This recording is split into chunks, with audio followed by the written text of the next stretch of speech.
La velada en la Sirena Roja había comenzado como cualquier otra en aquella pequeña ciudad costera, donde nadie imaginaba que el peligro pudiera esconderse tras una sonrisa, o que un simple vaso de Coca-Cola pudiera desencadenar una tormenta que sacudiría cada rincón del inframundo. Elena, la camarera tranquila y elegante conocida por su amabilidad y por no alzar nunca la voz por muy grosero que fuera un cliente, se movía entre las mesas con la fluidez de quien había aprendido a sobrevivir tanto al caos como a la rutina. Aunque nadie conocía la verdad sobre su fortaleza ni la sombra que la vigilaba a cada paso en su marido, Dante Moreri, el hombre del que solo se susurraba cuando las luces estaban bajas, al que llamaban Gil Fantasma, el fantasma, porque nadie lo veía venir hasta que era demasiado tarde, un jefe de la mafia cuyo imperio era más profundo de lo que nadie se atrevía a imaginar. Pero esa noche, el destino estaba en manos de tres turistas mimados, Nolan, Bryce y Travis, el tipo de jóvenes que creían que el mundo existía únicamente para su entretenimiento, que entraron pavoneándose al restaurante riendo a carcajadas, ya medio borrachos, ya buscando problemas, ya convencidos de que la vida nunca se atrevería a darles una lección, y Elena, que no quería problemas, se acercó con su habitual sonrisa serena, preguntándoles qué querían pedir, completamente ajena a que estos hombres eran precisamente el tipo de hombres que confundían la amabilidad con la debilidad. Nolan se reclinó en su silla, bebiendo del vaso que había traído de la calle, aunque no estaba permitido. Un vaso barato de Coca-Cola se derramaba descuidadamente en su mano, y con una sonrisa arrogante susurró en voz alta a sus amigos: «Miren esto», como si lo que estaba a punto de hacer fuera una broma que todo el mundo debiera admirar. Y antes de que Elena pudiera retroceder, o siquiera comprender el cambio en su expresión, inclinó el vaso y le arrojó toda la bebida a la cara, empapándole el pelo, las mejillas, el uniforme. El líquido frío y pegajoso se le adhirió como la humillación hecha realidad, mientras Bryce y Travis estallaban en carcajadas, golpeando la mesa como si hubieran presenciado la mayor comedia del mundo, y Nolan sonreía con orgullo como un niño que había roto algo valioso solo para sentirse poderoso por un momento. El restaurante quedó en un silencio atónito. Los tenedores se congelaron en el aire, un bebé dejó de llorar, e incluso los ventiladores de techo parecieron dudar, como si el aire mismo presintiera que acababan de cruzar una línea que nunca debieron haber cruzado. Elena no gritó, no chilló, ni siquiera se secó la cara al principio. Simplemente se quedó allí, temblando, con el refresco goteando por su barbilla, la mirada fija en el suelo no porque se sintiera derrotada, sino porque sentía algo dentro de ella, algo antiguo y peligroso, algo que normalmente mantenía enterrado, debido a la vida que había elegido dejar atrás, cuando se casó con Dante, y decidió vivir tranquilamente. Finalmente, levantó las manos para limpiarse el líquido del rostro, pero su mente ya no estaba en la vergüenza. Su mente estaba en Dante, en el código silencioso por el que vivían, en el voto que él hizo el día de su boda. Si alguien te hace daño, me hace daño a mí. Si alguien te humilla, declara la guerra a mi nombre. Palabras que no había necesitado poner en práctica durante años, porque Elena siempre había evitado los problemas. Pero esta noche, los problemas habían ido directamente a ella, y se habían arrojado a sus pies. El dueño del restaurante, un hombre nervioso llamado Mateo, se apresuró a tartamudear disculpas, instando a Elena a ir a la trastienda a limpiar, mientras suplicaba a los tres turistas que se marcharan antes de que la situación empeorara. Pero Nolan solo se rió entre dientes, diciendo: «Tranquilo, viejo, era solo una broma», como si el mundo le debiera perdón simplemente porque encontraba entretenida su crueldad. Pero el destino tiene una forma de rechazar tales excusas, y cuando Elena entró en la pequeña trastienda con el pelo mojado pegado a las mejillas, cogió su teléfono, no para llorarle a su marido, no para quejarse, sino simplemente para enviarle un mensaje que decía: «Vuelvo a casa temprano», una frase que en su mundo privado era un código, una señal, un susurro que le decía que había sido agraviada, y que no quería cargar con el peso sola. Dante, sentado en su elegante coche negro en una calle tranquila, a las afueras de la ciudad donde había estado, supervisando una reunión discreta con dos de sus lugartenientes, vio aparecer el mensaje en su pantalla, y por un momento el mundo se redujo a una fina y aguda línea de silencio, del tipo que precede al trueno. Sus dedos se apretaron alrededor del teléfono, mientras su pulso se ralentizaba. No sé, aceleraba, porque los verdaderos depredadores no responden con rabia frenética, sino con una concentración fría y calculada. Y Dante simplemente les dijo a sus hombres: «Cancelen el resto de la noche». Su voz baja y firme de una manera que les erizó la nuca, porque todos los cercanos a Dante sabían que cuando su voz se apagaba, algo, o alguien, estaba a punto de desaparecer. Elena regresó al salón del restaurante después de cambiarse a un uniforme de repuesto, con la intención de terminar su turno. Pero cuando salió, los turistas aplaudieron burlonamente, y Nolan levantó otro vaso de Coca-Cola, como desafiándola a acercarse, cosa que ella no hizo. En lugar de eso, recogió platos de una mesa cercana, con la mirada fija al frente, negándose a darles la reacción que esperaban, sin darse cuenta de que un pequeño grupo de clientes, vecinos, que sabían perfectamente quién era su marido, comenzaron a abandonar discretamente el restaurante, no por falta de compasión, sino por miedo a estar cerca de lo que estaba a punto de suceder, porque aunque Elena no le había dicho a nadie con quién se había casado, en ciudades como estas, los secretos corrían como la pólvora, y todo aquel que prestaba atención ya había atado cabos. Afuera, el rugido de un coche negro familiar se detuvo, y aunque nadie dentro podía verlo todavía, la presencia de Dante Moretti se sentía a través de las paredes como un cambio en la presión del aire, de la forma en que los animales presienten un terremoto antes que los humanos. Salió lentamente, vestido con sencillez, una camisa y una chaqueta oscuras. Nada que gritara riqueza o poder, pero todo en él irradiaba una amenaza controlada que hacía que la gente desviara la mirada, incluso sin saber por qué. Caminó hacia la entrada con la tranquila determinación de un hombre que no necesitaba alzar la voz para dominar una habitación. Cuando abrió la puerta, un silencio se extendió por el restaurante, no porque alguien lo reconociera de inmediato, sino porque algo en él exigía atención.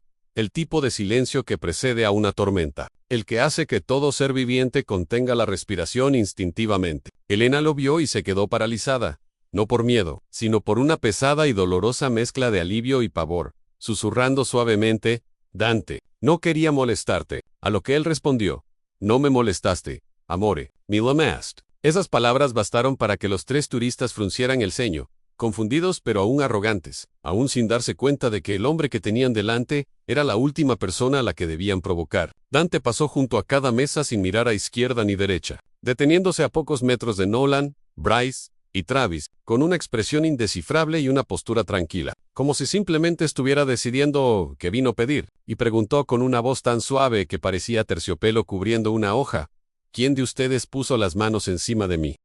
Espsa, y aunque nadie respondió, la verdad era obvia en la culpa en el rostro sonriente de Nolan, los restos pegajosos de refresco aún en el suelo, el persistente aroma a Coca-Cola en el ira. Nolan se burló y dijo, «Han solo bromeábamos, hombre», completamente ajeno a que hablaba con un hombre que había enterrado familias enteras por menos, y Dante inclinó ligeramente la cabeza, estudiándolo como un león estudia una hormiga que se ha subido a su pata. Antes de responder, si querías bromear, deberías haber elegido a alguien sin marido, y antes de que Nolan pudiera reaccionar, la mano de Dante se lanzó hacia adelante con precisión fulminante, agarrando la muñeca de Nolan con tanta fuerza que el joven jadeó. Su bravuconería hecha añicos al instante mientras Dante se inclinaba, y susurraba algo demasiado bajo para que nadie más lo oyera, palabras que le vaciaron el rostro de los ojos. Bryce y Travis se pusieron de pie rápidamente, repentinamente sobrios, repentinamente conscientes de que no estaban tratando con un simple marido, sino con algo mucho más oscuro, mucho más antiguo, mucho más peligroso. Elena, de pie al borde de la sala, sintió que se le cortaba la respiración, porque sabía que Dante era capaz de una violencia inimaginable, pero también sabía que jamás actuaría, a menos que ella se lo permitiera, a menos que asintiera con la más mínima señal. Y ese era el terrible poder que ella poseía, el poder que deseaba no tener que usar jamás. Todo el restaurante observaba, con los ojos muy abiertos, temblando, esperando a ver si la noche terminaría en gritos o en silencio, sin saber que ese momento, esa simple gota de refresco, arrojada con crueldad, desencadenaría una cadena de acontecimientos que se extendería mucho más allá de esa sala, arrastrándolos a todos a un vórtice de venganza, justicia, miedo y decisiones que moldearían el destino de todos los involucrados. Y así, sin siquiera darse cuenta, esos tres hombres insensatos no solo habían salpicado Coca-Cola a una camarera, sino que le habían declarado la guerra al fantasma de la mafia. Y la noche apenas comenzaba en el momento en que la muñeca de Nolan quedó atrapada en el férreo agarre de Dante Moretti. Todo el restaurante pareció contener la respiración, como si el mundo entero se inclinara para observar lo que sucedería a continuación. Y Nolan, quien solo minutos antes había estado riendo, presumiendo, jugando al rey entre amigos borrachos, sintió ahora la fría e inconfundible realidad de que había entrado en un reino al que no pertenecía, donde las bromas tenían consecuencias, donde la crueldad invitaba a la retribución, y donde el hombre que estaba frente a él no era simplemente un esposo, sino una fuerza de la naturaleza envuelta en carne. Los ojos de Dante, oscuros y firmes, no parpadearon mientras estudiaba al chico tembloroso, con las salpicaduras de Coca-Cola secándose en el suelo, entre ellos como la mancha de un crimen. Y dijo con una voz lo suficientemente suave, como para erizar los pelos de la nuca: ¿Crees que este mundo se doblega ante ti, porque nadie te ha hecho afrontar el coste de tus actos? Y Nolan, desesperado por zafarse, tartamudeó: Yo no sabía que estaba casada, tío. Solo estábamos jugando, te lo juro. Pero Dante simplemente apretó su agarre un poco más,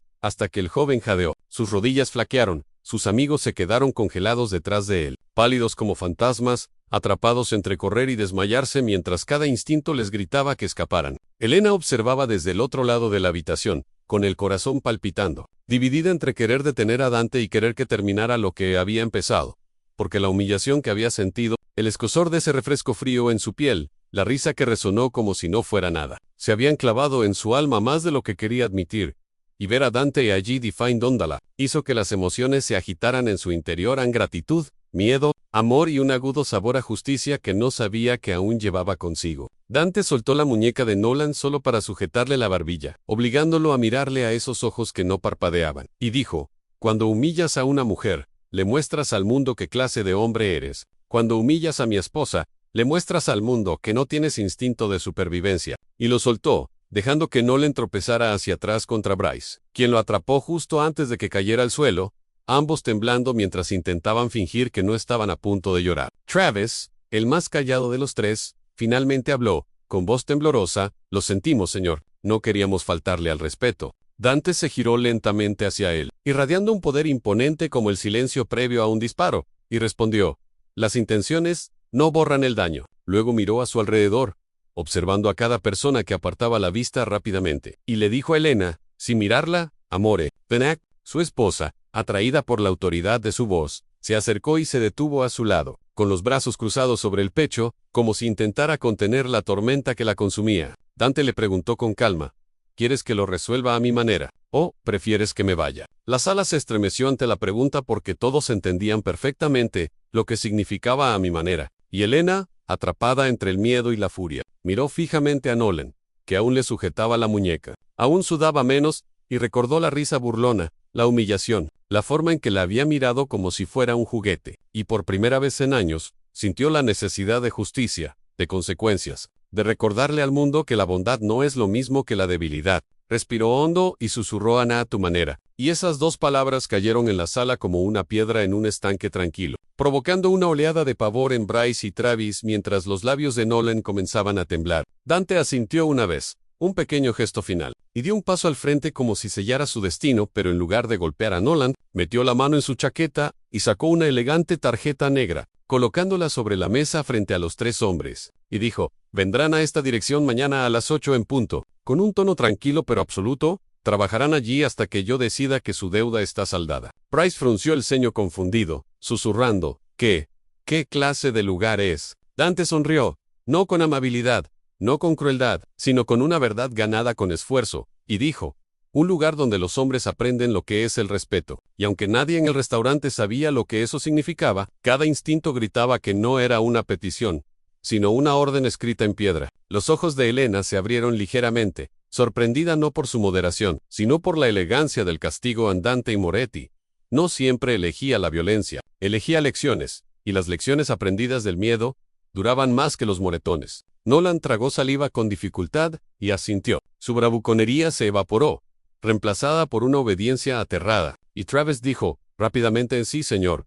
estaremos allí. Mientras Bryce murmuraba: Lo juramos, sus palabras tropezando unas con otras, mientras se esforzaban por demostrar su sumisión. Dante se apartó de ellos sin volver a mirarlos, porque en su mundo, una vez pronunciada una frase, era definitiva, y rodeó la cintura de Elena con un brazo, guiándola suavemente hacia la puerta. El contraste entre el aura letal que emanaba y la ternura de su tacto dejó atónito a todo el restaurante, incapaz de reconciliar cómo este hombre podía provocar miedo y consuelo en el mismo aliento. Afuera, el aire nocturno era fresco, y Dante se detuvo en la acera, mirando a Elena como si viera cada gota de dolor que ella no había expresado en voz alta, y le acarició la mejilla, diciendo: nunca debería soportar la falta de respeto sola. Y ella susurró: no quería arrastrarte a mis problemas. Pero él negó suavemente con la cabeza, respondiendo: tus problemas son mis batallas. Ese es el juramento que hice, y Elena sintió que las lágrimas amenazaban con asomar a sus ojos, no de tristeza, sino de la intensidad de su amor, la devoción que a veces la asustaba incluso más que su reputación. Caminaron juntos hacia el coche, y cuando Dante le abrió la puerta, una sombra se cernía al otro lado de la calle en un hombre con una chaqueta gris, observando en silencio. Alguien que había reconocido al jefe de la mafia y ahora tenía información que se difundiría rápidamente, porque las noticias en una ciudad como la suya viajaban más rápido que las balas. Pero Dante lo vio. Claro que sí, y el hombre se escabulló con el corazón palpitante, sabiendo que esa noche resonaría en cada callejón y en cada círculo criminal al amanecer, que Gil Fantasma había resurgido, que el fantasma había actuado, y siempre que el fantasma actuaba, todo el inframundo prestaba atención. Dentro del coche, Elena apoyó la cabeza en el asiento, exhausta, mientras Dante arrancaba el motor y los llevaba a casa, el suave zumbido de la carretera llenando el espacio entre ellos hasta que Elena finalmente susurró: ¿Qué les harás hacer mañana? Y Dante respondió: a nada comparado con lo que se merecen, pero lo suficiente para asegurar que nunca vuelvan a tocar a otra mujer con crueldad.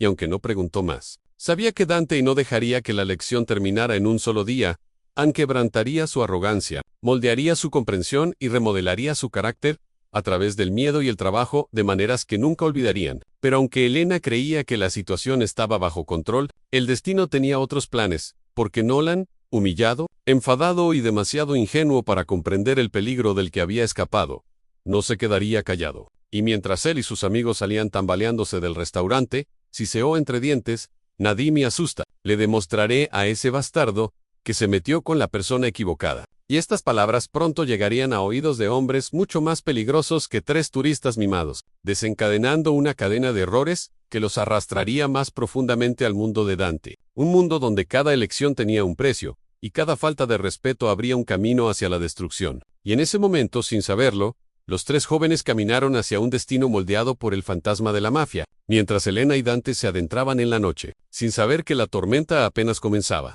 y que la ciudad misma pronto temblaría. Bajo el peso de lo que comenzó con un solo y tonto trago de Coca-Cola en la mañana llegó como una bofetada a los rostros de Nolan, Bryce y Travis, quienes habían pasado toda la noche reviviendo en sus mentes el encuentro con Dante Moretti, cada recuerdo más nítido y aterrador que el anterior, porque una vez que recuperaron la sobriedad, también lo hizo la comprensión de que no solo habían cruzado una línea, sino que habían saltado por un precipicio sin mirar abajo, y ahora el suelo se precipitaba hacia ellos. Aún así, el miedo luchaba contra el orgullo, especialmente Nolan, cuya muñeca hinchada palpitaba con cada latido, un recordatorio de la fuerza del agarre de Dante, pero también una herida reciente en su ego, del tipo que hace que los hombres necios arremetan en lugar de aprender. Sin embargo, a pesar de su bravuconería, se vistió con cuidado, eligiendo mangas largas para ocultar los moretones, y miraba el reloj obsesivamente mientras los 3 caminaban hacia la dirección de la tarjeta negra, que los condujo a las afueras de la ciudad, hacia un antiguo distrito industrial, donde los almacenes abandonados miraban como ojos gigantes y vacíos, y el aire estaba cargado de polvo y del recuerdo de cosas que ya no tenían vida. Bryce murmuró: este lugar me da escalofríos, pero Nolan forzó una sonrisa burlona y dijo: tranquilos, probablemente solo nos va a dar una charla o a hacernos limpiar algo, porque necesitaba creer eso. Necesitaba aferrarse a la ilusión de que Dante era solo un marido enfadado, no el monstruo del que todos susurraban, no el hombre del que decían que una vez había enterrado a toda una cuadrilla, rival bajo una obra en construcción sin dejar rastro. La puerta del almacén estaba entreabierta, crujiendo al moverse con el viento, y cuando entraron, el eco de sus pasos rebotó en las paredes metálicas, amplificando su miedo, hasta que finalmente, al fondo, lo vieron a Dante, de pie junto a una mesa con un portapapeles, vestido simplemente con una camisa negra, las mangas remangadas, como si fuera un día cualquiera en el trabajo, y cuando se giró hacia ellos, la calidez de la luz del sol iluminó su rostro de una manera que lo hizo parecer casi sereno, lo que solo lo hizo más aterrador. Llegan tarde, dijo con calma, aunque habían llegado puntuales, pero ninguno se atrevió a corregirlo. Les hizo un gesto para que lo siguieran mientras los conducía a un patio cercado detrás del almacén, donde montones de ladrillos, pesados sacos de cemento y maquinaria rota estaban esparcidos como obstáculos, en una pesadilla. Dante señaló una enorme pila de sacos de arena y dijo: muevan estos, al otro lado del patio, todos, sin roturas. Senquilles. Los 3 intercambiaron miradas de incredulidad, pues había al menos 200 sacos, cada uno con un peso cercano a los 23 kilos. Nolan, desesperado por parecer fuerte, dijo: ¿eso es todo? ¿Trabajo? Duro. Bien. lo que sea. Se arrepintió en el momento en que intentó levantar el primer saco, que casi le desgarra los músculos de los brazos. Dante observó impasible, con los brazos cruzados, sus fríos ojos midiéndolos como un juez que calcula cuánto duraría su orgullo. Mientras luchaban bajo el peso, con el sudor corriéndoles por la cara, y el polvo pegándoseles a la piel. Bryce se desplomó después de solo 20 minutos, jadeando. «Tío, no puedo hacer esto». Pero Dante ni siquiera lo miró. Simplemente dijo, «Entonces, levántate, e inténtalo de nuevo», con una voz tan firme que atravesó su pánico como una cuchilla el papel. Y obedecieron, no porque quisieran, sino porque algo en Dante hacía que la rebeldía pareciera un suicidio. Pasaron las horas, el sol quemaba con fuerza. Sus brazos temblaban violentamente, les palpitaba la espalda, tenían las manos ampolladas, pero Dante permaneció como un centinela silencioso, sin gritar, sin empujar, simplemente observando, lo cual era peor, porque el silencio de un hombre como él era más fuerte que un grito, y cada vez que uno de ellos tropezaba, él simplemente decía, «otra vez», y se levantaban, impulsados por el miedo más que por la fuerza. Hacia el mediodía, Travis se desplomó por completo, vomitando de agotamiento, llorando desconsoladamente, y Nolan estalló, gritando, «¡Basta! ¡Ya lo sabemos! ¡De acuerdo! ¡Lo sentimos!». Pero Dante se acercó lentamente a él, lo suficientemente cerca, como para que Nolan pudiera sentir el calor de su presencia, y dijo suavemente si de verdad lo sintieras. «¿No intentarías decidir cuándo termina tu lección?». Y luego, señaló los sacos de arena restantes. Nolan sintió que la rabia le hervía en el pecho, una rabia alimentada por la vergüenza. Pero entonces Dante se inclinó y susurró «Ansí vuelves a alzarme la voz. Enterraré todo este patio en silencio, y serás un recuerdo antes del atardecer». Y la ira de Nolan se convirtió instantáneamente en hielo. Sus rodillas casi cedieron, y volvió a levantar sacos con la obediencia de un soldado derrotado. Cuando el sol comenzó a ocultarse, los tres jóvenes temblaban, sangraban y apenas estaban conscientes, pero el patio estaba vacío, su tarea había terminado, y Dante finalmente se acercó a ellos, proyectando su sombra larga y nítida sobre el concreto agrietado, y dijo, «Ahora entienden algo sobre el peso», señalando las pilas de bolsas que habían movido, pero no el peso de sus acciones. Antes de que pudieran responder, arrojó 3 pequeños sobres al suelo frente a ellos. Dentro de cada uno había un nombre, un lugar y una fecha en albergues, comedores comunitarios, centros de beneficencia, lugares donde la gente vulnerable iba a sobrevivir. Y Dante dijo, «Se presentarán en estos lugares durante los próximos 30 días. Servirán comida, limpiarán pisos, transportarán suministros y escucharán las historias de personas que han sobrevivido a humillaciones mucho peores que las que ustedes les causaron». Bryce, exhausto más allá del orgullo, logró susurrar,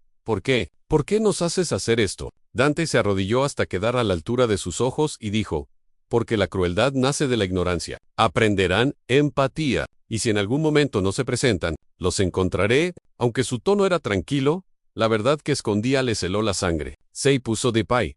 Se sacudió el polvo de las manos y añadió, «Son libros de pero ninguno se movió, porque la libertad les parecía un engaño en presencia de un hombre que controlaba hasta el aire que respiraban». Finalmente, se levantaron tambaleándose y salieron cojeando del patio. Al llegar a la calle, Bryce susurró, «Está loco», pero Travis negó con la cabeza y dijo, «No, nos está enseñando algo», aunque ninguno comprendía del todo qué era ese algo. Mientras tanto, dentro del almacén, uno de los lugartenientes de Dante se le acercó y le preguntó, «Jefe, ¿los dejó vivir?». Y Dante respondió, «La vida enseña más duro que la muerte». Pero incluso mientras hablaba, una sombra se deslizó por su expresión, porque presentía que la tormenta se avecinaba. Presentía que los 3 chicos, especialmente Nolan, no se quedarían callados, que su miedo se transformaría en ira, y la ira en estupidez, y la estupidez en peligro, no solo para ellos mismos sino también para Elena. Y más tarde esa noche, al regresar a casa, Elena los saludó con preocupación en los ojos, preguntando, «¿Han venido?». Y él respondió, «Sí», pero no le contó el resto. No mencionó la mirada en los ojos de Nolan, al final, la mirada de un joven, que había probado una humillación tan profunda que podría volverse tóxica. Elena intentó sonreír, apoyando la cabeza en su pecho y susurrando, «Gracias por protegerme». Dante la abrazó, aspirando su aroma como si fuera lo único que lo anclara a este mundo frágil. Pero en el fondo, sabía que la lección no había terminado, que la obediencia de los chicos no duraría, y que pronto, muy pronto, la verdadera amenaza emergería de las sombras, porque en un mundo regido por el orgullo y el miedo, las deudas nunca se saldaban en silencio, y los necios rara vez salían ilesos. mientras Dante y Elena se abrazaban en la cálida tranquilidad de su hogar, Nolan, sentado en su oscuro apartamento, contemplaba los moretones en su muñeca, con la humillación palpitando como una herida que se negaba a cicatrizar. Con voz temblorosa, hizo una llamada a una, que lo arrastraría a él, a sus amigos y a toda la ciudad, a una tormenta inimaginable. Porque la persona a la que llamó era un hombre que odiaba a Dante Moretti más que a la muerte misma, y que reduciría el mundo a cenizas con tal de vengarse. La noche sumió la ciudad en un denso manto de silencio, salvo por el tenue zumbido de las luces de neón que parpadeaban fuera del apartamento de Nolan, donde temblaba con el teléfono pegado a la oreja, repasando cada segundo de humillación que Dante Moretti había grabado en su memoria como una cuchilla en la piedra, y aunque el miedo lo ahogaba, su orgullo, su estúpido y cegador orgullo, ardía con más fuerza, empujándolo hacia una decisión que sellaría su destino. La voz al otro lado de la línea contestó tras un solo tono, profunda y ronca, con la amenaza de un hombre que había vivido demasiado tiempo en las entrañas de la oscuridad, y cuando dijo, ¿quién es?, Nolan tragó saliva con dificultad y murmuró anés, es Nolan Graves. No me conoces, pero conozco a alguien que te hizo daño. Y aunque su voz tembló, un silencio más pesado que el acero se instaló en la línea, seguido de la lenta exhalación de un depredador que percibe el olor de su presa. Y el hombre respondió Andy su nombre, y Nolan susurró a Dante Moretti, sintiendo como la temperatura en la habitación descendía como si el nombre mismo tuviera el peso de un funeral. El hombre al teléfono soltó una risita, un sonido bajo, frío y complacido que se le metió bajo la piel a Nolan N-, y dijo, oh, conozco muy bien ese nombre. En ese momento, Nolan sintió un destello de satisfacción, creyendo haber encontrado un aliado, sin saber que había invitado a un demonio a su vida, un monstruo mucho peor que Dante, un hombre llamado Silas Cortés, otrora uno de los aliados más cercanos de Dante, hasta que la traición los convirtió en enemigos mortales, un hombre cuya crueldad era tan legendaria, que incluso los criminales bajaban la voz al hablar de él. Silas preguntó, ¿qué te hizo el fantasma? Y Nolan, desesperado por ganar simpatía, exageró la historia, pintando a Dante como un tirano violento, afirmando que había sido golpeado, amenazado, torturado, cualquier cosa que pudiera despertar el odio de Silas. Cuando terminó, Silas dijo, nos vemos mañana en el muelle 13 a medianoche. Then solo, anti-Steve Collier, dejando a Nolan mirando la pared, con el corazón palpitando por la adrenalina y el terror, imaginándose a sí mismo como una especie de héroe en una guerra que no comprendía. Mientras tanto, al otro lado de la ciudad, Dante estaba sentado en su despacho, revisando documentos mientras Elena preparaba la cena, ajeno a la tormenta que se formaba afuera, ajeno a que, mientras les daba una lección a 3 chicos tontos, uno de ellos acababa de despertar a un hombre que Dante creía muerto. Hacía mucho tiempo. Más tarde esa noche, cuando Elena se asomó al marco de la puerta, y dijo la cena, ¿está lista, amor? Dante la miró con cansado afecto, dejó de lado su trabajo, y se sentó a su lado en la mesa, donde la luz de las velas parpadeaba sobre su rostro, suavizando el cansancio en sus ojos, y extendió la mano sobre la mesa para tomar la suya, murmurando, lamento que hayas tenido que enfrentar esa humillación, pero ella negó suavemente con la cabeza y respondió, estuviste ahí cuando importaba. Y aunque su voz era tranquila, Dante aún podía ver la cicatriz del recuerdo detrás de sus ojos, el escozor del refresco goteando por sus mejillas, la risa de extraños crueles, y su mandíbula se tensó, porque en su mundo, el dolor exigía resolución. Después de cenar, mientras se acurrucaban juntos en el sofá, Dante susurró, si algo así vuelve a suceder, dímelo inmediatamente. Y ella sonrió levemente, apoyando la cabeza en su pecho, diciendo, lo hice. Why then? Y Dante la besó en la frente, sin saber que un hombre que una vez intentó matarlo ahora, era convocado por un necio. Al día siguiente, Nolan se presentó en el centro de beneficencia que Dante le había asignado, pero no por respeto, sino por miedo a que fracasar provocara la ira de Dante. Y mientras fregaba los suelos con manos temblorosas, y forzaba una sonrisa falsa a los voluntarios, murmuró entre dientes, me vengaré. Ya verán. Pero Bryce y Travis, que también habían comenzado su servicio comunitario, no compartían su rabia. De hecho, ya estaban cambiando, ya veían el valor de lo que Dante les obligaba a aprender. Ya sentían vergüenza por lo que le habían hecho a Elena. Pero Nolan se negaba al cambio, se negaba a la humildad, se negaba a la responsabilidad. Su orgullo era un veneno que se había extendido demasiado. Mientras tanto, Dante pasó el día inspeccionando uno de sus negocios, pero sus instintos le susurraban en algo no andaba bien. El aire estaba demasiado quieto, las sombras demasiado atentas, y cuando uno de sus hombres se le acercó y le dijo, jefe, alguien ha estado haciendo preguntas sobre usted, Los ojos de Dante se entrecerraron. El fantasma, despertando en su interior como una criatura que había estado dormida demasiado tiempo, y preguntó, ¿quién? Pero el hombre negó con la cabeza, diciendo, todavía no lo sabemos, pero el patrón nos resulta familiar. Y Dante lo sintió entonces, el frío e inconfundible eco de una pesadilla pasada. Por lo parto, convenciéndose de que era paranoia. Al caer la noche, Nolan se dirigió al Muelle 13, un lugar donde las aguas negras del mar lamían la madera podrida. El olor a sal se mezclaba con el aroma a metal oxidado, y la niebla se extendía por la superficie como dedos fantasmales que alcanzaban la orilla. Y Nolan, temblando a pesar de su bravuconería, dio un paso adelante cuando una figura emergió de las sombras en alta, de rasgos afelados, envuelta en un largo abrigo, con ojos como cuchillos congelados que reflejaban la luz de la luna, el mismísimo Silas Cortés, un hombre cuya presencia se sentía como la muerte con cuerpo humano. «Viniste», dijo Silas con voz tranquila e indescifrable. Nolan asintió, intentando no ahogarse por el terror. Silas se acercó, rodeándolo como un depredador que analiza el valor de su presa, murmurando: «¿Quieres vengarte del fantasma?». Pocos son tan insensatos como para siquiera pronunciar su nombre en voz alta. Nolan, movido por el orgullo, respondió: «Me humilló delante de todos. Me trató como basura». Silas sonrió con sorna, y dijo: «Entonces te merecías algo peor», porque Silas, a pesar de su maldad, despreciaba la debilidad, y la arrogancia de Nolan le repugnaba, pero vio una oportunidad en la rabia y la estupidez del muchacho a una herramienta que usar, una marioneta que manipular, así que preguntó: «¿Qué tal protege a su esposa?». Y Nolan se quedó paralizado, dándose cuenta de repente de que aquel hombre no planeaba vengarse de Dante por él, sino que usaba el odio de Nolan como excusa para atacar a Elena, y el miedo lo atravesó, pero su orgullo, de nuevo, ese orgullo fatal, le impidió retroceder. «¿Quieres hacerle daño?», susurró Nolan, y Silas respondió con una sonrisa: «Para herir a un rey, hay que quitarle la corona».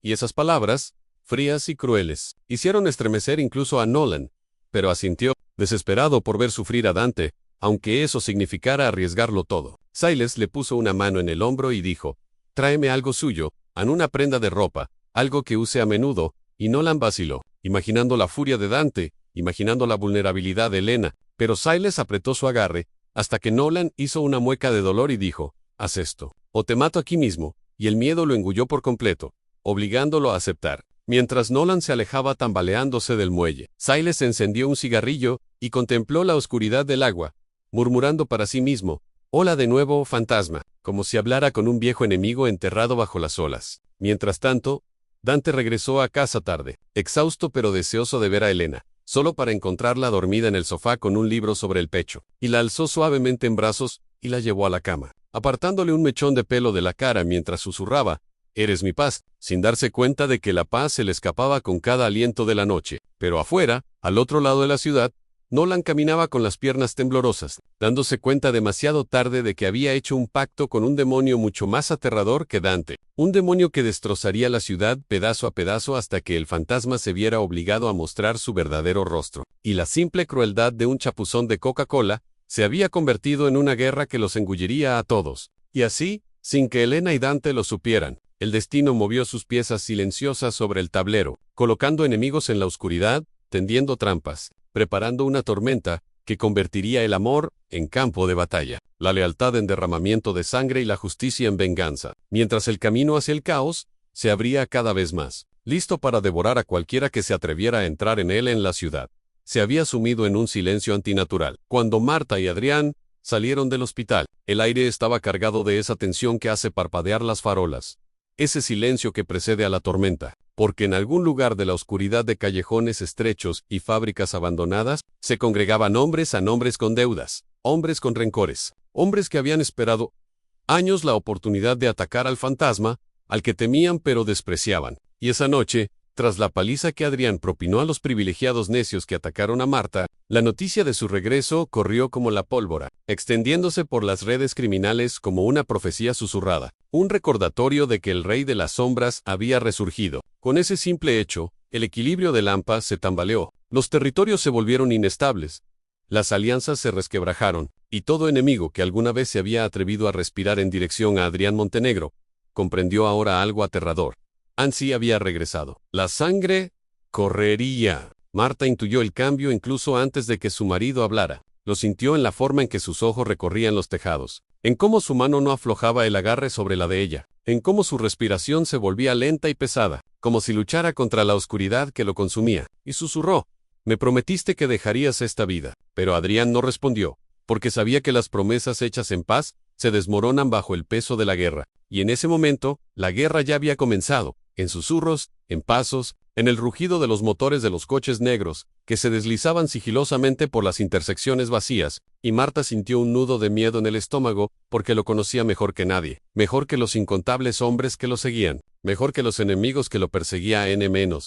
Y sabía que si Adrián volvía al mundo que una vez gobernó, no habría retorno, ni escapatoria, ni una vida tranquila esperándolos con café matutino y besos silenciosos, solo un camino empapado de violencia que los engulliría a ambos. Y sin embargo, mientras lo miraba bajo la fría luz de la farola, también sintió algo más, algo feroz y protector, porque sabía, este hombre había sobrevivido a cosas que el mundo jamás comprendería, había construido imperios desde las sombras, había atravesado traiciones, guerras y tumbas, y la había elegido a ella como refugio de todo ello. Pero esta noche, ella podía ver el cambio en sus ojos, la sutil pero inconfundible llama que regresaba del monstruo que había encadenado hacía mucho tiempo, y su corazón se rompió porque sabía que no lo hacía por orgullo ni por ira sino por ella. Caminaban por la calle vacía cuando la primera camioneta negra dobló la esquina, sus faros rasgando la oscuridad como dos cuchillas, y otra apareció detrás, luego otra, con los motores rugiendo como bestias despertando, y Marta susurró: «Adrián, son»,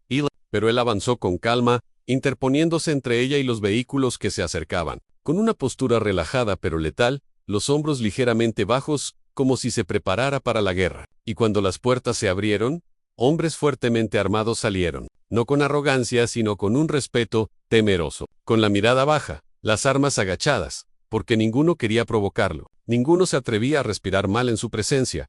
Y el hombre al frente, un teniente alto y lleno de cicatrices llamado Vargas, inclinó la cabeza y dijo: «Jefe, te hemos estado buscando durante años». Su voz temblaba no por debilidad, sino por la avalancha de poder que tenía delante, y Marta sintió que la furia le subía a la garganta porque no quería que esta vida lo arrastrara de vuelta. No quería que estos hombres se arrastraran.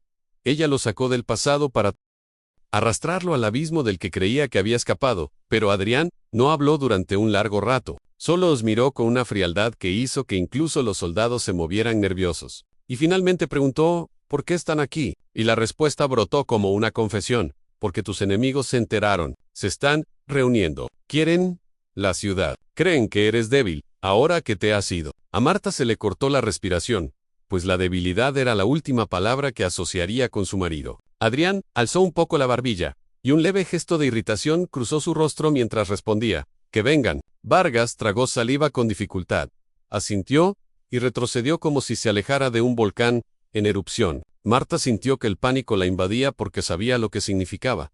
Que vengan. Sabía que Adrián había elegido su camino. Sabía que la violencia respondería a la violencia. Lo agarró del brazo y susurró: «Por favor, no hagas esto». Pero él se volvió hacia ella. Su expresión se suavizó solo para ella. Su voz bajó a un murmullo destinado únicamente a su corazón: «Vinieron por ti, Tehup, y ahora quieren terminar lo que empezaron». Marta sintió que las lágrimas le quemaban los ojos porque sabía que tenía razón.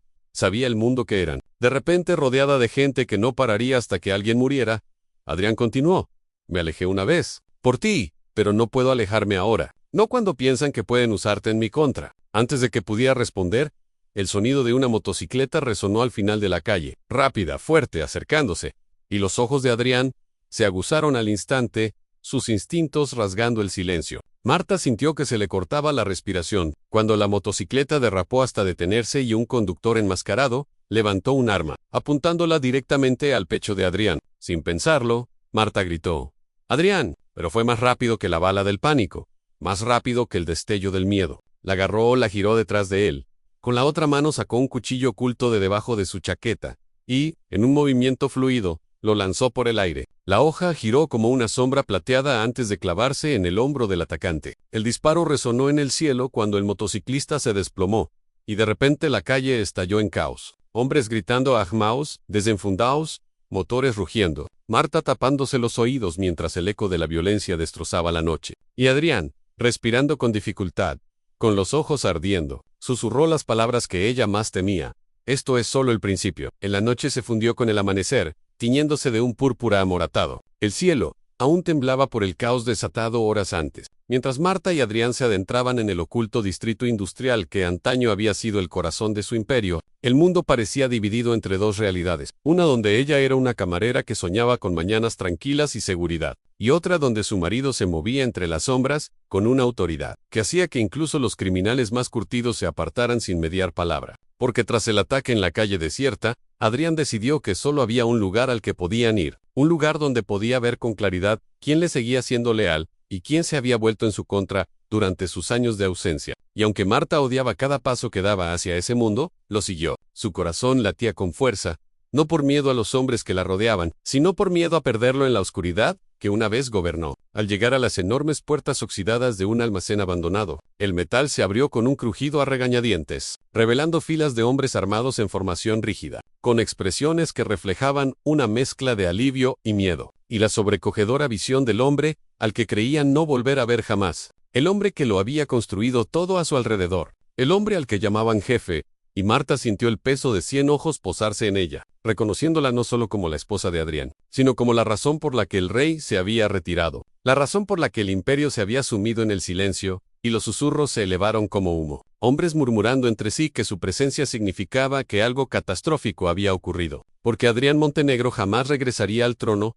a menos que fuera obligado, a menos que algo sagrado hubiera sido profanado, y Marta sintió de nuevo el aguijón de la humillación del incidente de la Coca-Cola, dándose cuenta de lo insensatos que habían sido aquellos muchachos, de lo inconscientes que eran, de que su crueldad infantil había resucitado todo un submundo, había despertado un monstruo del que no podían escapar ni comprender. Y cuando Adrián dio un paso al frente, el silencio cayó como una cuchillada, su voz con la fría confianza de un hombre que una vez comandó ejércitos, sin alzarla jamás. Todos saben por qué estoy aquí, comenzó, y sus palabras resonaron como conmocionadas por las ondas expansivas. Marta dijo, nuestros enemigos creen que me he debilitado, creen que me he ablandado, creen que pueden tomar lo que me pertenece. Marta contuvo el aliento al saber que no hablaba solo de territorio o poder, sino de ella. Los hombres a su alrededor asintieron con sombría comprensión, sus rostros ensombrecidos por la ira, la lealtad ardiendo en sus ojos como antorchas. Adrián continuó, pero se han equivocado. El último error que cometerán.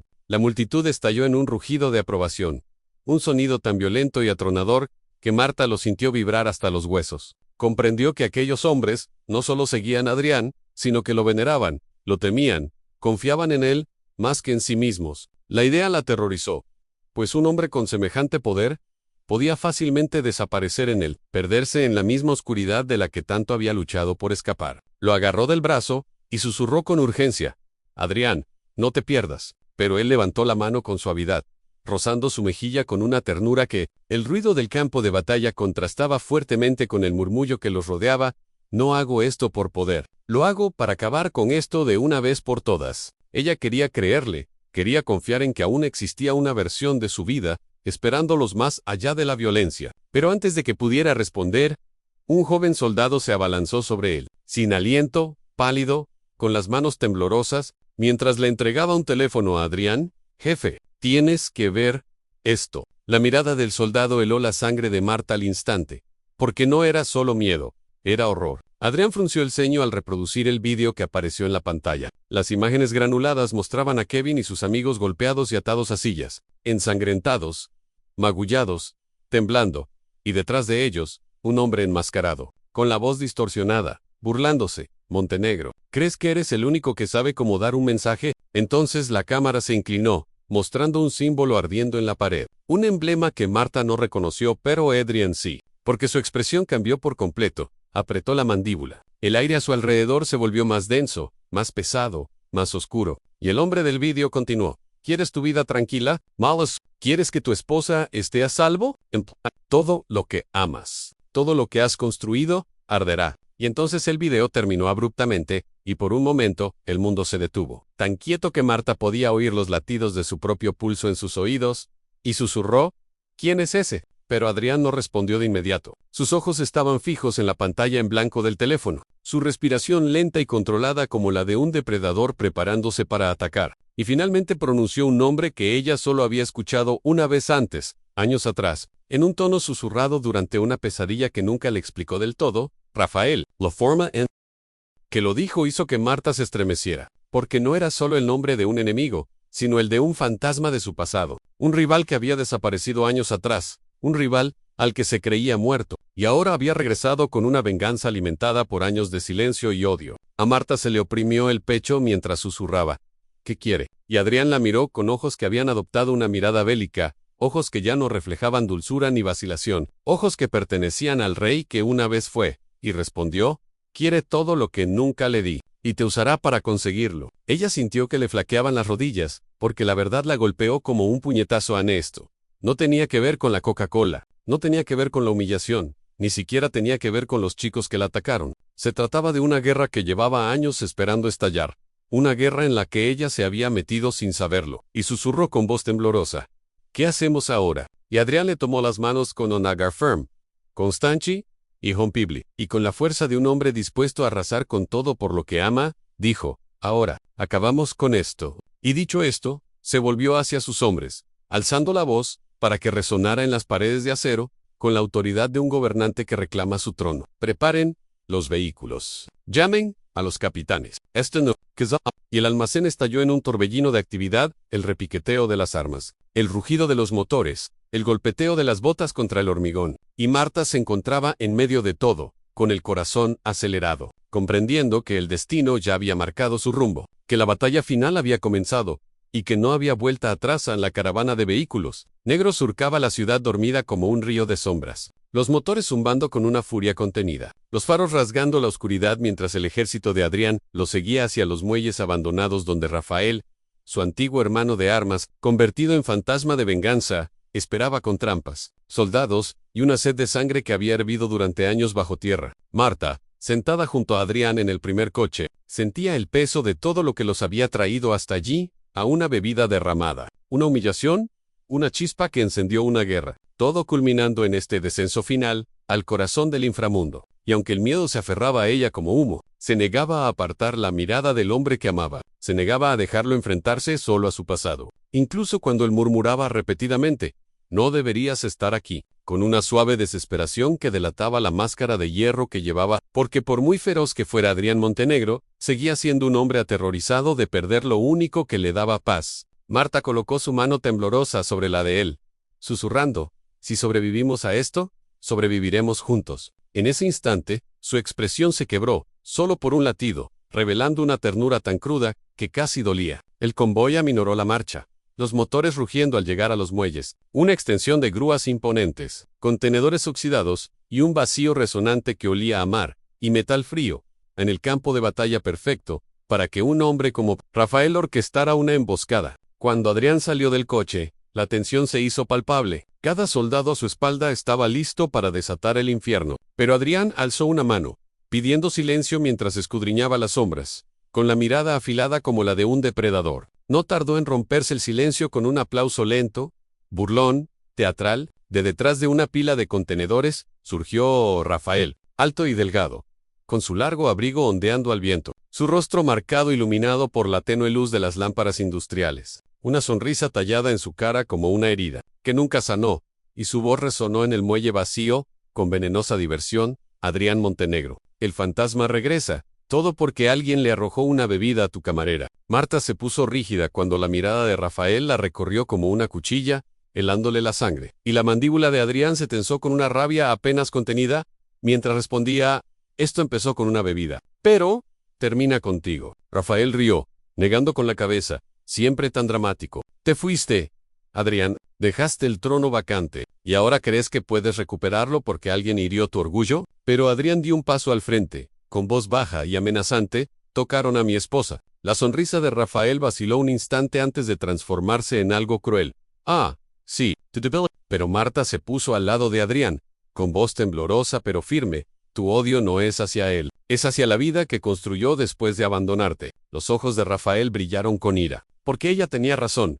Esto nunca se trató de territorio ni de poder, sino de traición, abandono, la agonía de quedarse en un mundo que él y Adrián alguna vez gobernaron juntos. Un mundo que destrozó a Rafael cuando Adrián escapó de él con el amor como escudo. La furia de Rafael estalló como una tormenta mientras gritaba: él eligió la paz mientras yo ardía, y en ese instante, el aire se rasgó con una ráfaga de disparos. Las balas desgarrando el metal, saltando chispas mientras los hombres de Rafael emergían de sus escondites, decenas de ellos, armados hasta los dientes, desatando el caos. Adrián empujó a Marta tras una barrera de hormigón, desenfundando su arma con la fluidez propia de años de entrenamiento, disparando tiros precisos que abatían a los enemigos con aterradora facilidad. Su ejército avanzó, absorbiendo balas, devolviendo el fuego, los muelles resonando con gritos, alaridos, explosiones y el eco metálico de la violencia. Pero Marta solo veía a Adrián, implacable, inquebrantable, moviéndose por el campo de batalla como una fuerza de la naturaleza, protegiéndola incluso cuando el mundo se derrumbaba a su alrededor. Cuando una granada rodó hacia sus pies, el tiempo se ralentizó mientras Adrián corría hacia ella,